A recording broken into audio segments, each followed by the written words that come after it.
Boa tarde a todos, que Jesus esteja conosco. Vamos dar continuidade ao nosso estudo do Evangelho segundo o Espiritismo. Estamos estudando o capítulo 16, que se chama Não se pode servir a Deus e a Mamon. A Leia já começou esse capítulo na semana passada e hoje nós vamos encerrar, eu e ela, né? Então eu vou comentar os itens aqui de 6 a 10 e o primeiro item que eu vou comentar é a parábola dos talentos. Então vamos ao texto do Evangelho. O Senhor age como um homem que, tendo de fazer longa viagem fora do seu país, chamou seus servidores e lhes entregou seus bens. Depois de dar 5 talentos a um, 2 a outro e 1 a outro, a cada um segundo a sua capacidade, partiu imediatamente. Então o que recebeu 5 talentos foi-se, negociou com aquele dinheiro e ganhou 5 outros. O que recebera 2 ganhou do mesmo modo outros tantos. Mas o que apenas recebera 1, cavou um buraco na terra e aí escondeu o dinheiro de seu amo. Passado longo tempo, o amo daqueles servidores voltou e os chamou a contas. Veio o que recebera 5 talentos e lhe apresentou outros 5, dizendo: Senhor, entregaste-me 5 talentos. Aqui estão, além desses, mais 5 que ganhei. Respondeu-lhe o amo: Servidor bom e fiel, pois que foste fiel em pouca coisa, confiar-te em muitas outras. Compartilha da alegria do teu Senhor. O que recebera 2 talentos apresentou-se a seu turno e lhe disse: Senhor, entregaste-me 2 talentos. Aqui estão, além desses, 2 outros que ganhei. O amo lhe respondeu: Bom e fiel servidor, pois que foste fiel em pouca coisa, confiar-te-ei em muitas outras. Compartilha da alegria do teu Senhor. Veio em seguida o que recebeu apenas 1 talento e disse: Senhor, sei que és homem severo, que ceifas onde não semeaste, colhes de onde nada puseste. Por isso, como te temia, escondi o teu talento na terra. Aqui o tens, restituo o que te pertence. O homem, porém, lhe respondeu: Servidor mau e preguiçoso, se sabias que ceifa onde não semeei e que colho onde nada pus, devias pôr o meu dinheiro nas mãos dos banqueiros a fim de que, regressando, eu retirasse com juros o que me pertence. Tirem-lhe, pois, o talento que está com ele e deem-no ao que tem 10 talentos. Porquanto dar-se-á a todos os que já têm, e esses ficarão acumulados de bens. Quanto àquele que nada tem, tirar-se-lhe-á mesmo o que pareça ter, e seja esse servidor inútil lançado nas trevas exteriores, onde haverá prantos e ranger de dentes. Então, esse é o texto do Evangelho de Mateus, capítulo 25. Então, essa é a parábola que Jesus contou, chamada, conhecida como parábola dos talentos, que tem, assim, imagens fortes, né? Ele condena o servidor, mas era uma forma de passar o ensinamento de uma maneira, assim, bem contundente, mostrando o quanto havia desagradado o Senhor aquela conduta do servidor. Então é uma imagem, né? Então, a primeira coisa que a gente tem que lembrar, no Espiritismo a gente não considera a Bíblia assim ao pé da letra, a gente faz interpretações, a gente considera sempre que são ensinamentos, né, que são passados para nós, muitas vezes de maneira figurada, mas para que a essência seja aprendida. Então vamos interpretar aqui. O Senhor da parábola representa Deus, né? E os servidores somos nós, que além dos seus filhos, né, somos criados por Deus, somos também seus auxiliares no universo.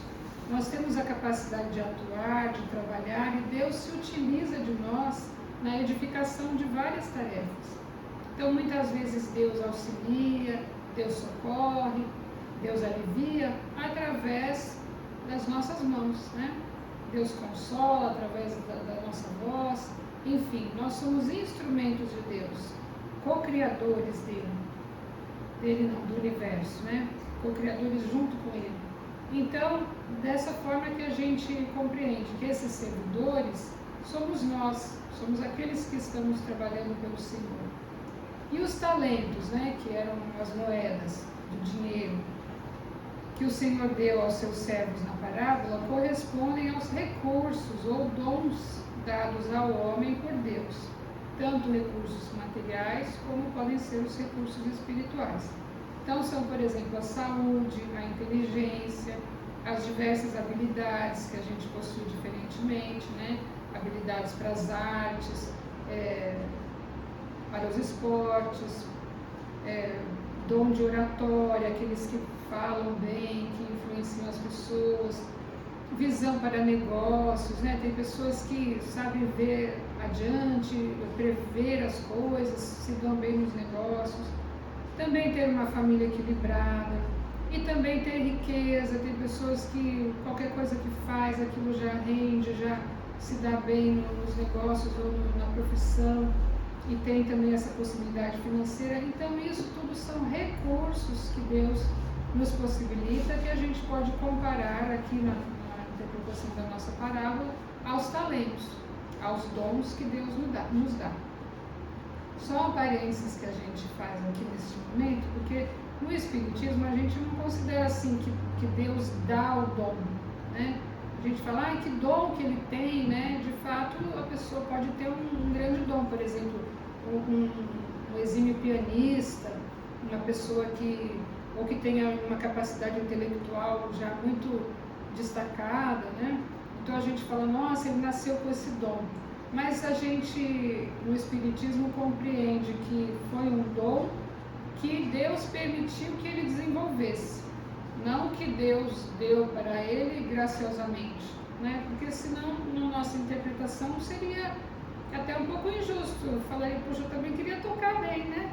Queria cantar maravilhosamente, como aqueles cantores, ou dançar.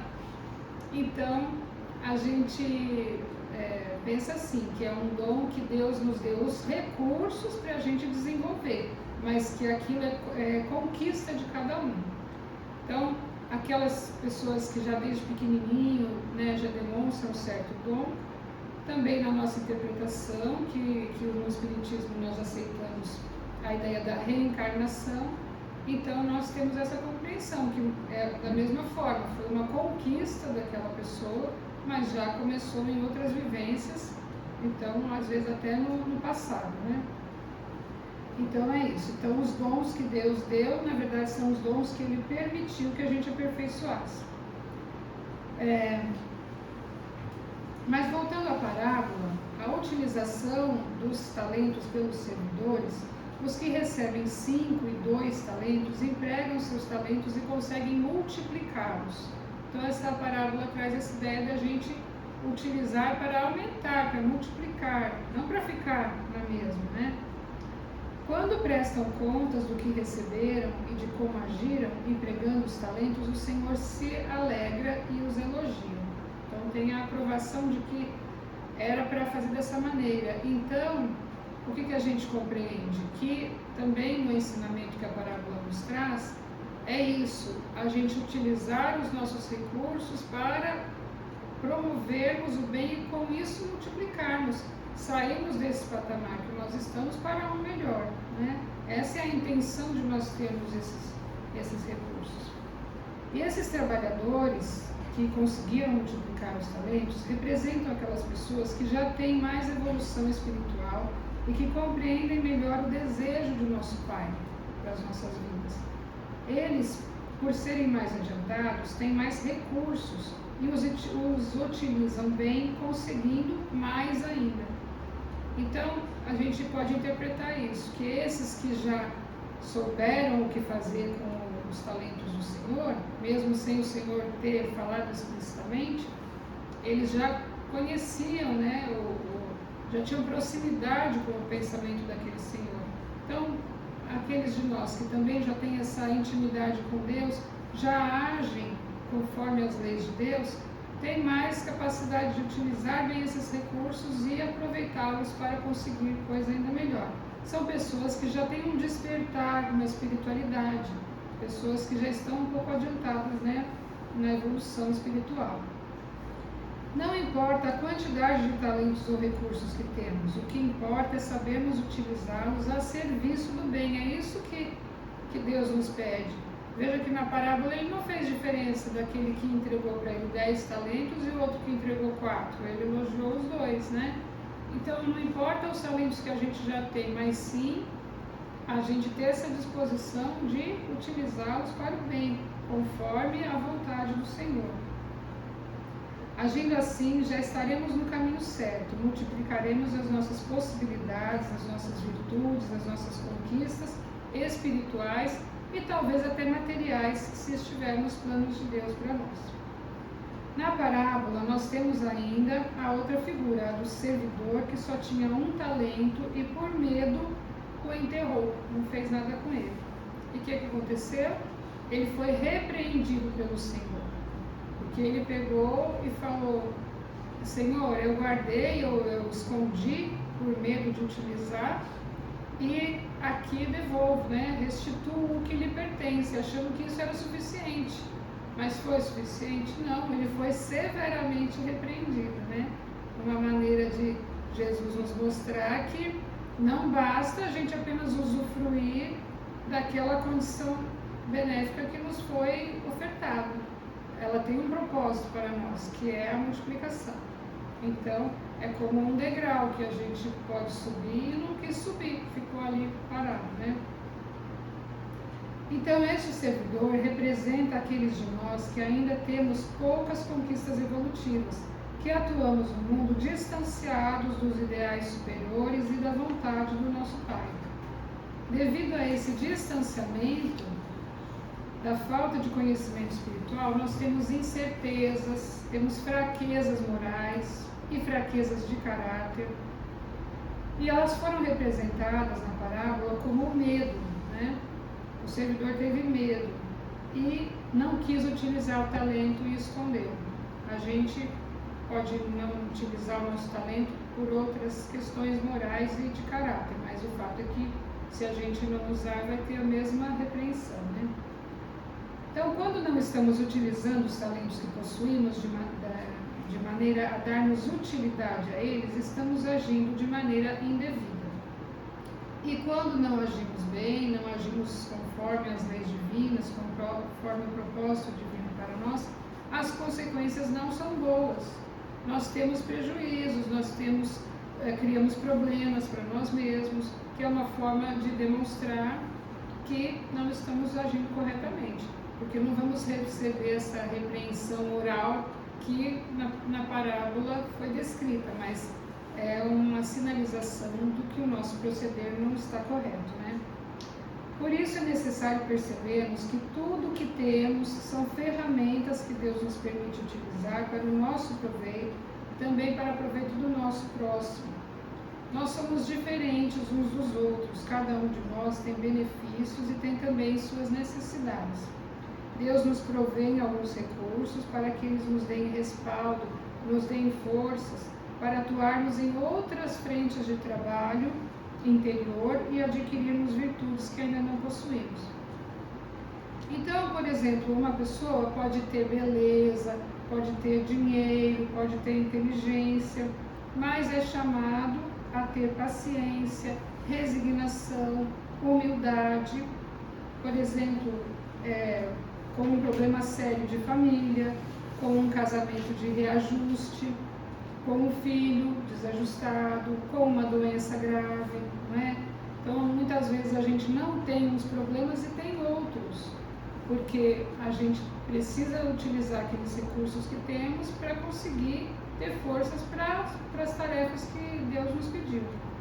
Outros têm uma boa família, não têm problemas em casa, têm saúde, têm disposição para o trabalho, mas enfrentam as privações materiais, que também é uma prova difícil, né? É importante compreendermos que cada uma das condições que nós temos são chamamentos de Deus, para atuarmos com elas de maneira positiva. Isso é muito importante, porque se nós temos riqueza, por exemplo, que é disso que fala bastante esse capítulo, né? Não se pode servir a Deus e a Mamon, e Mamon seria a representação do dinheiro, né? Então, a riqueza também funciona assim. Se nós temos a riqueza, não é porque Deus nos deu férias, falou, vai aproveitar lá, fica inútil sem precisar se esforçar muito materialmente, né? Pelo contrário, é um chamamento para as nossas responsabilidades sociais, né? Quanto alívio, quanto progresso, quanta coisa boa a gente pode fazer com o recurso material. E aquele que detém o recurso material, o dinheiro, ele está sendo chamado por Deus a ter essa atuação, usar esses recursos para o bem, para ele próprio, porque ele vai precisar trabalhar outras coisas, né? Como a gente falou, às vezes ele tem riqueza, mas não tem paz em outros setores, e também o compromisso social que ele tem. Então, tudo é assim, tudo são ferramentas que nós temos. Então, a gente precisa estar consciente disso para saber usar bem. Vamos nos lembrar que tudo que possuímos e que não vamos poder levar para o mundo espiritual quando partirmos da Terra, não é nosso.